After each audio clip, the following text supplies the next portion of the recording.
Hey everybody, welcome back to my channel. I'm so excited to be here once again, and today we are going to talk about before you build your clientele. I know you're just starting in the beauty industry, and I want to share with you some tips on what clients are looking for so you can know specifically how to build your beauty business. I think it's important before you just start looking for clients that you are aware of what clients are looking for so that you can be sure you're hitting the target, right?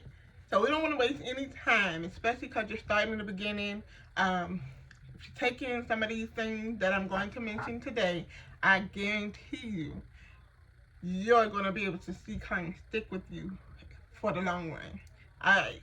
So let's talk about what clients are looking for when you are building your clientele so that you can actually attract them and keep them. One of the highlights I'm going to talk about right now, it is so important to have a clean atmosphere and a clean environment. Clean up your space before and after every client. Make sure you slow down, you wipe down your station, you sweep up the hair, you make sure that you clean your space. Have an organized space. One thing I've learned over the years is less is more. The more products I have, the more everything I have, it was harder to stay organized.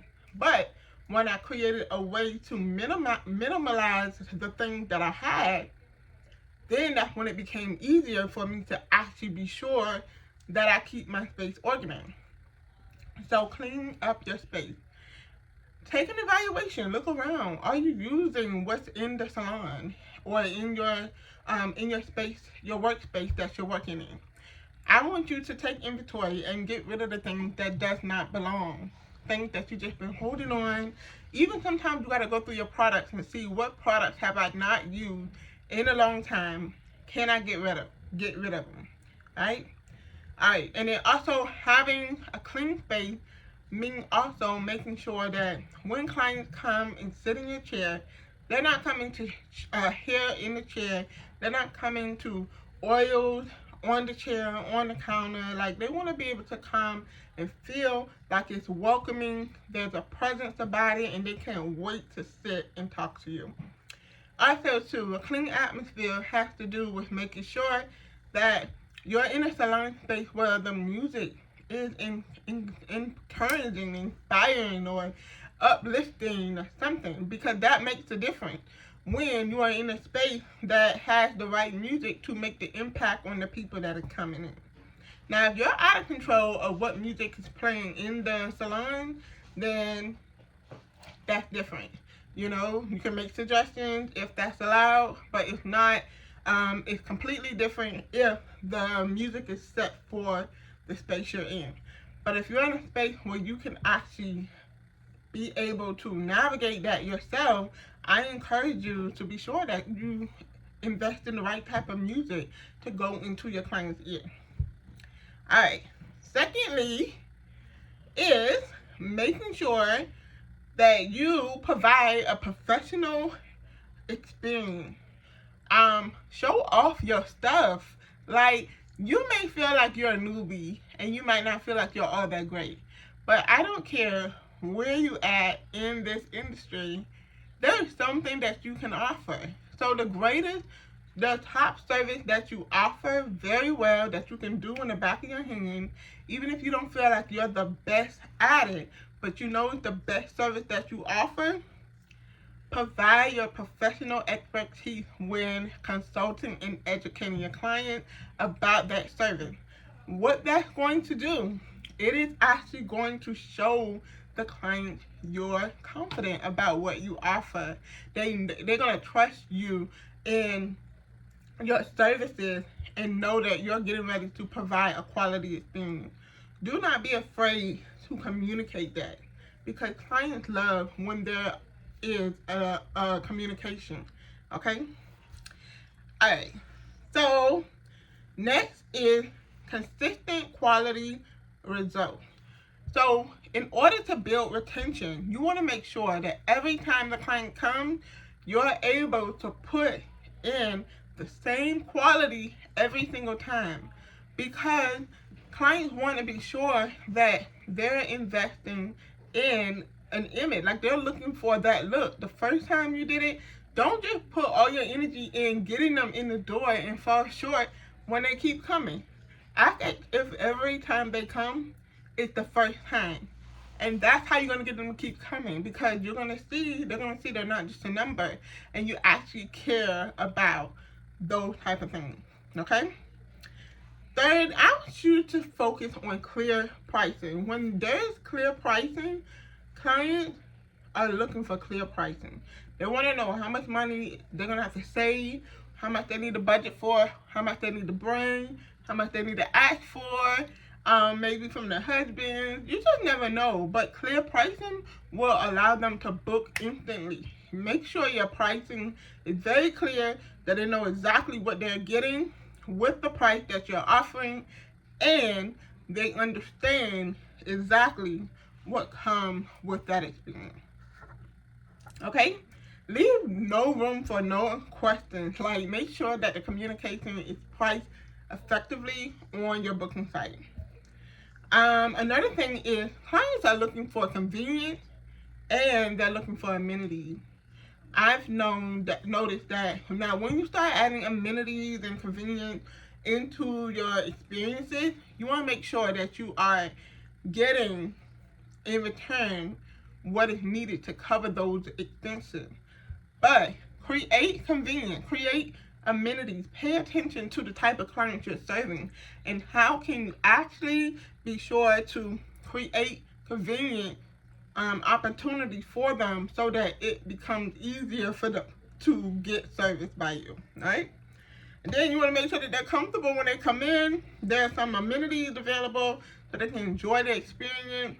Such amenities may be having a blanket because it's too cold, or it may be having a blanket because it's too cold, or coffee available, or chips and snacks, and hot towels, and massage for the back. Making sure that you incorporate all these things within their service. This is what's going to get them to come back. I promise you. It's going to get them to book you, because they notice this is not just someone doing my hair. This is someone who's offering that experience. And yes, I'm going to take off for that. Yes, I'm going to be sure that I got the money for that because I need it, right? Okay. And then next is, let's talk about personalization and a tailored experience for your clients. Like, when you get clients, when you start getting different types of clients, pay attention to what they need. I remember enjoying talking to certain clients, and then I would want that same experience for every client. But then I noticed some clients don't want to talk. Some clients just want to enjoy, they want to relax, they want to sleep their appointment or whatnot. And being sensitive to that allowed me to create that atmosphere for them. Turn on some spa music or something where they can feel restful during their service, and be intentionally not talking so that they can get that rest. Be sure that you are discerning of that when a client needs that proper rest. But personalization can also be, like, if you're maybe, if you're in a suite, or if you're in something where they actually you can personalize it. Maybe they can change the music to what they like during the service. Anything of that nature. You just want to think about what is it that your clients need, and how can you create that experience for them so that they can actually feel like this was specifically designed for me, because my stylist knows me and she knows what I like, and she makes sure that was incorporated in my experience. It could be something even as simple of, that your client loves pretzels, and so every time she comes to a service, there's pretzels available for her. It can be anything that you desire, but personalize that experience so that they can know that this was specifically designed for them. All right. Last but not least, clients are looking for availability. Oh my goodness. I cannot tell you how many people will be like they are trying to build a clientele but don't have any space available.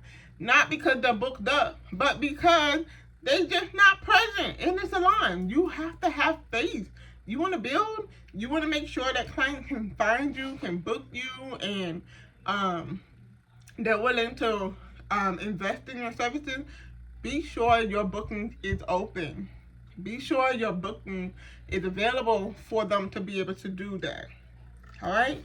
So these were just some highlights of what clients are looking for. I hope that it was helpful so that you can take in consideration of how you can be intentional with building your clientele by meeting their needs so that they can be attracted to what you are building and they can stick with you for the long run. I hope that this was helpful.